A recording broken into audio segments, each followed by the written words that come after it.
Hello दोस्तों, आप लोगों का स्वागत है वीरू कुमार गुरु मैथमेटिक्स में। चलिए आज हम देखते हैं जो 20/12/2021 को जो सीटेट का पेपर हुआ था उसमें 6 to 8 का सोशल साइंस लेकर के हम आए हैं। देखिए सोशल साइंस में पहला क्वेश्चन है। अभी हम उतना समझाने की कोशिश नहीं करेंगे क्योंकि अभी हम सिर्फ आप लोग को क्वेश्चन दिखाना चाहते हैं कि कहाँ क्या गलती किया गया है, कैसा क्वेश्चन था, क्वेश्चन का लेवल। क्वेश्चन आ जाएगा तो फिर बाद में एक्सप्लेन कर लेंगे हम लोग, क्योंकि क्वेश्चन नहीं मिलता रहता है। क्वेश्चन बहुत कठिन से किसी तरह जुगाड़ किए हैं। चलिए पहला क्वेश्चन कह रहा है कि 19वीं सदी में कौन सा आदिवासी समूह मुख्यतः बकरियों का पालन करता था। देखिए कश्मीर में करवाल जो था बकरियों का पालन करता था, तो मेरा 2 नंबर ऑप्शन सही है। दूसरा है बंगाल की एक क्षेत्रीय भाषा के रूप में विकसित होने का कारक क्या है। तो इसमें मेरा ऑप्शन ए और बी दोनों सही है कि वाणिज्यिक समझौते और राजनीतिक समझौते थे बंगाल एक क्षेत्रीय भाषा के रूप में विकसित होने के कारक। चलिए 3 नंबर सवाल देखते हैं। 3 नंबर का रहा है 1994 में दक्षिण अफ्रीका में व्यवस्था बदलने से किस तरह की सरकार बनी थी। कह रहा 1994 में जो दक्षिण अफ्रीका में व्यवस्था बदला था उसमें किस तरह की सरकार बना था। तो वहाँ पर रंग भेद का कानून चलता था, तो लोकतांत्रिक सरकार बना था। 4 नंबर सवाल है भारत में कपड़ा उद्योग के संबंध में दादन व्यवस्था माने पुटिंग आउट प्रणाली से क्या तात्पर्य है। आप लोगों के लिए प्रीवियस ईयर रामबाण साबित होगा, क्योंकि प्रीवियस ईयर उपलब्ध कराना बहुत ही कठिन काम है। तो इसमें 2 नंबर मेरा सही होगा। चलिए 5 नंबर क्वेश्चन कर रहा है सामाजिक विज्ञान में शैक्षिक प्रक्रिया एक ऐसी ज्ञान मीमांसा पर जोर देती है जहाँ पाठ्य पुस्तक क्या होना चाहिए। तो इसमें भी ए और बी सही है। देखिए यहाँ पे 3 नंबर ऑप्शन सही है, तो इसका मतलब मुद्दों को समझने का एक विशेष रास्ता होती है। बी डी का रहा है एक परिवर्तनात्मक दस्तावेज के रूप में बनती है। देखिए 6 नंबर का रहा है कि भारतीय संविधान के अनुच्छेद 39A के तहत राज्य का एक कर्तव्य है कि वह अपने नागरिकों को कानूनी सहायता दे। क्या कहता है? कानूनी सहायता दे।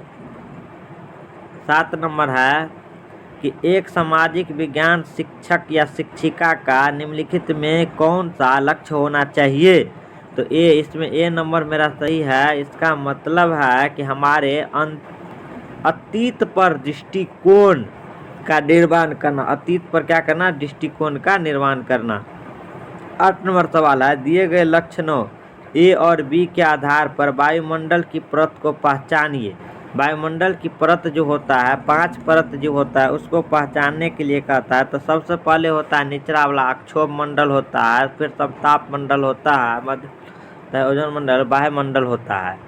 तो देखिए इसमें कह रहा है कि इस परत में बढ़ती ऊंचाई के साथ तापमान अत्यधिक तीव्रता से बढ़ता है। कहता है जो जो हम ऊपर जाएंगे तो क्या होगा? तापमान में वृद्धि होगी, तो उसको वायुमंडल कहते हैं।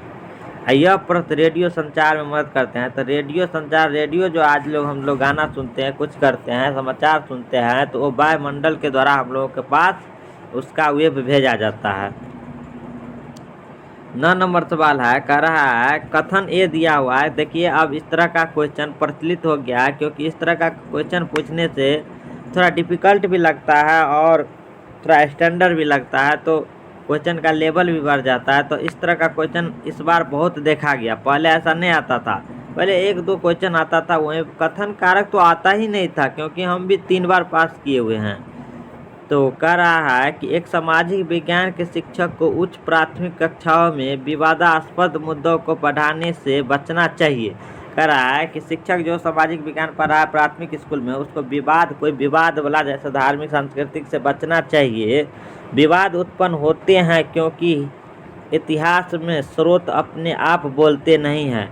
तो इसमें देखिए ए गलत है, किंतु बी जो कह रहा है सही है। इस तरह मेरा 3 नंबर ऑप्शन सही हो जाएगा। चलिए 10 नंबर सवाल है इतिहास मिथ्या है, इतिहास स्रोतों की व्याख्या पर आधारित है। इसमें भी क्या है कि ए गलत है किंतु बी सही है। इसमें भी ए गलत कर रहा है। इतिहास सभी झूठा नहीं है, क्योंकि उसमें भी कुछ न कुछ सच्चाई तो रहता ही है। एक तरह से हम बिल्कुल भी गलत नहीं कह सकते हैं। चलिए 11 नंबर सवाल कह रहा है, स्रोत थीम पर चर्चा करते समय एक सामाजिक विज्ञान का शिक्षक अधिगमकर्ता की सहभागिता को कैसे बढ़ा सकता है? तो वह केवल बी और डी सही है। इसका मतलब है स्रोतों पर और अधिक पढ़ने के लिए प्रेरित करना, स्रोतों पर अधिक पढ़ने के लिए प्रेरित करना। और डी का रहा है प्रश्न पूछना और सूचना के कोष में अधिवृद्धि करना। थोड़ा जूम करते हैं इसको तो और थोड़ा बड़ा दिखेगा आप लोगों को। अब सही है। अब देखिए इसमें क्या हो गया, एक नंबर मेरा सही हो गया, मैंने बी और डी दोनों सही है। तो आप लोग देख लीजिएगा। देखिए 12 नंबर का है, निम्नलिखित में से कौन सा प्राथमिक स्रोत का प्रतीक नहीं है? प्राथमिक स्रोत का प्रतीक पूछ रहा है, कौन सा नहीं है? तो जो गलत है वह चुनना है। डी कह रहा है कि हड़प्पा के नृत्य करती हुई लड़की का प्रतिरूप जो है प्राथमिक स्रोत नहीं है, और बाकी सब प्राथमिक स्रोत है। 13 नंबर सवाल कर रहा है, मृदा के निर्माण को प्रभावित करने वाले कारकों का मिलान कर दीजिए। कह रहा है कि मृदा जिससे निर्माण होता है, मृदा माने मिट्टी होता है, जिससे निर्माण होता है उसको कह रहा है सही मिलान करने के लिए। तो देखिए इसमें भी एक नंबर सही है, माने ए का सेकेंड सही होगा, माने वनस्पति प्राणी जगत और सूक्ष्म जीव का होगा मृदा में हुमस का निर्माण करना। और बी का फर्स्ट सही है, जनक शैल है क्या? मृदा का रंग और गठन। जनक शैल है मृदा का रंग और गठन। और सी का 4 होगा, जलवायु क्या है? अपक्षय की दर, जलवायु अपक्षय की दर। और डी का थर्ड हो जाएगा, समय क्या है? मृदा परिक्षेपित की मोटाई। अगला नंबर सवाल है 14 नंबर सवाल कह रहा है, भारत के विभाजन को समझने के लिए कौन से शैक्षणिक सहायता सामग्री उपयोग में लाई जा सकती है?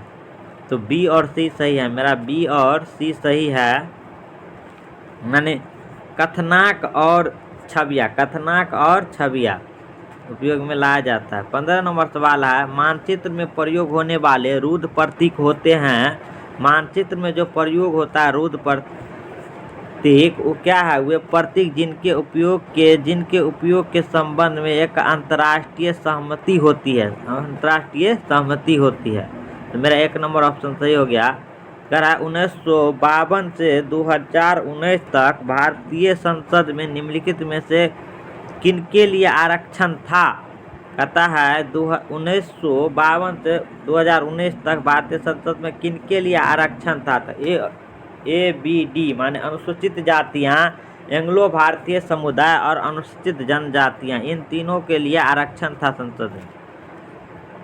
इन सिर्फ तीन ही के लिए आरक्षण था। अब तो और आदमी को और जाति को मिल गया है। वायु दाब के संदर्भ में नीचे दिए कथनों में से कौन सा सही कह रहा है? तो क्या होगा? मेरा 2 नंबर ऑप्शन सही होगा। निम्न दाब बादल युक्त आकाश एवं नव मौसम के साथ जुड़ा है और उच्च दाब स्पष्ट एवं स्वच्छ आकाश से जुड़ा होता है। तो बी नंबर मेरा ऑप्शन सही है। देखिए देश 18 नंबर सवाल कर रहा है, देश का उसके उपनिवेश के साथ मिलान करने के लिए कह रहा है कि देश और वहाँ पे जो व्यापार होता है उसको कह रहा है मिलान करने के लिए। देखिए फ्रांस सेंट डोमिग्यू, तो ए का सेकेंड हो गया, बी का 4 हो गया, माने पुर्तगाल को हो जाएगा ब्राज़ील के साथ, और सी का पहला हो गया इंग्लैंड करता है जमाइका के साथ, और स्पेन करता है वेनेजुएला के साथ व्यापार। अब देखिए 19 नंबर सवाल करा, अटलांटिक महासागर के संदर्भ में नीचे दिए गए कथनों में से कौन सा सही है? तो 2 नंबर मेरा सही है। कह रहा है कि इनकी तटरेखा बहुत अधिक दंतुरित एवं अनियमित है। तो 20 नंबर सवाल कह रहा है कि आईने अकबरी के बारे में निम्नलिखित कथनों को पढ़े। कह रहा आईने अकबरी जो थे वो उसके बारे में क्या सही है और क्या गलत है? तो कह रहा है सही, सी और डी कह रहा है सही है। सी और डी, इसका मतलब सी और डी सही है। यह लोगों की परंपराओं और संस्कृति का विवरण देती है, सही बात है, इतिहास बताती है।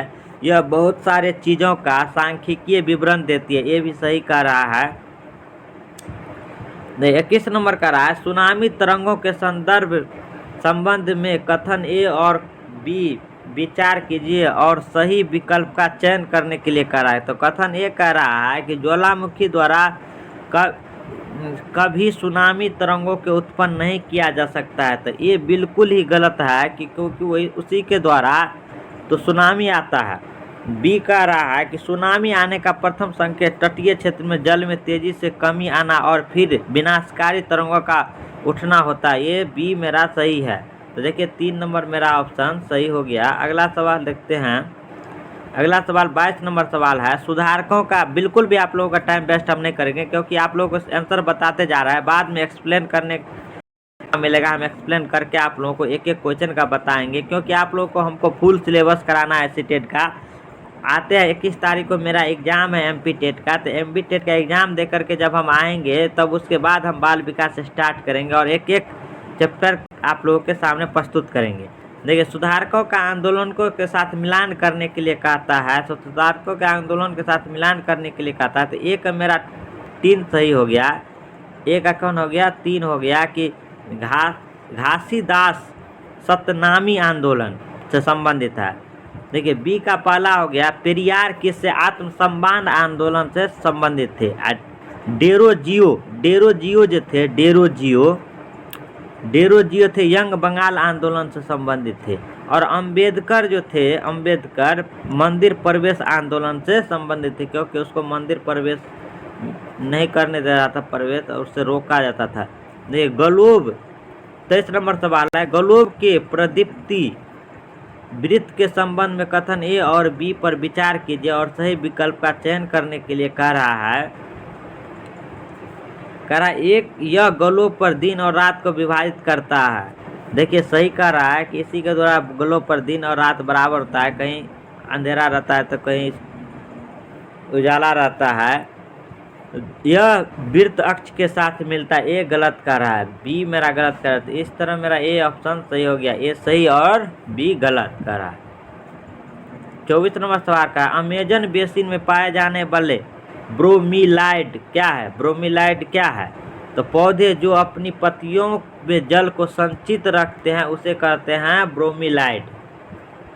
मेरा 2 नंबर ऑप्शन सही। चलिए 25 नंबर का रहा है, उपनिषद से लिया गया है 25 नंबर क्वेश्चन।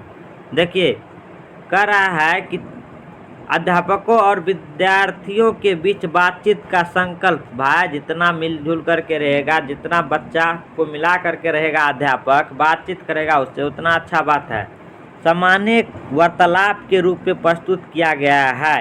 ये भी सही कह रहा है। सी कह रहा है विचार जिनमें आत्मा और सार्वभौमिक आत्मा का विवरण किया गया है। ये भी सही कह रहा है। देखिए 26 का रहा है भारत में नगर निगम के संदर्भ में निम्नलिखित में से कौन सा कथन सही है? तो इसमें जो है 2 नंबर कथन सही है, वार्ड काउंसिलर पार्षद का निश्चित सदस्य होता है, ये सही कह रहा है। 27 का रहा है संविधान की प्रस्तावना में निम्नलिखित में से किस प्रकार की समानता का उल्लेख किया गया है? तो 3 नंबर मेरा सही है, प्रतिष्ठा की समानता। 28 नंबर देखिए 700 वर्ष पहले केल लॉ की विविधता और यहाँ के मुस्लिम समुदाय के जीवन के बारे में निम्नलिखित में से कौन से यात्री ने लिखा था? इब्न बतूता कौन लिखा था? इब्न बतूता ने लिखा था। तो मेरा 2 नंबर ऑप्शन सही है। तो 29 नंबर का रहा है न्यायमूर्ति राजेंद्र सच्चर कमेटी द्वारा 2005 में किस समुदाय के आर्थिक व सामाजिक हसियाकर पर अध्ययन किया गया? तो मुस्लिम। कौन क्या था? मुस्लिम। 30 नंबर सवाल कर रहा है कथन ए, आज का लास्ट सवाल है 30 नंबर कर रहा है कथन ए बच्चों को सामाजिक एवं राजनीतिक जीवन काल्पनिक वृत्तांतों अथवा केस स्टडी या उन अभ्यासों के आधार पर पढ़ाया जाए जो बच्चों के अपने अनुभवों के से जुड़े हो। तो ये सही बात कर रहा है कि जितना बच्चों के साथ जोड़ करके रखिएगा उतना अच्छा बात है, उतना अच्छा से ज्ञान प्राप्ति होगा बच्चों को। बच्चे ठोस अनुभव के माध्यम से सीखते हैं। ये भी सही कहते हैं कि जितना बच्चे का अनुभव होगा धीरे धीरे उतना सीखने की दर में दर वृद्धि होते जाएगा। यदि आप लोगों को मेरा वीडियो आज का अच्छा लगता है तो लाइक और सब्सक्राइब जरूर करिएगा। जितना दिन पेपर हुआ है 2021 में प्रत्येक प्रीवियस ईयर का हम आंसर प्रोवाइड करेंगे आप लोगों को, क्वेश्चन और आंसर लाने की कोशिश करेंगे। आज के लिए बस इतना है। थैंक यू, धन्यवाद।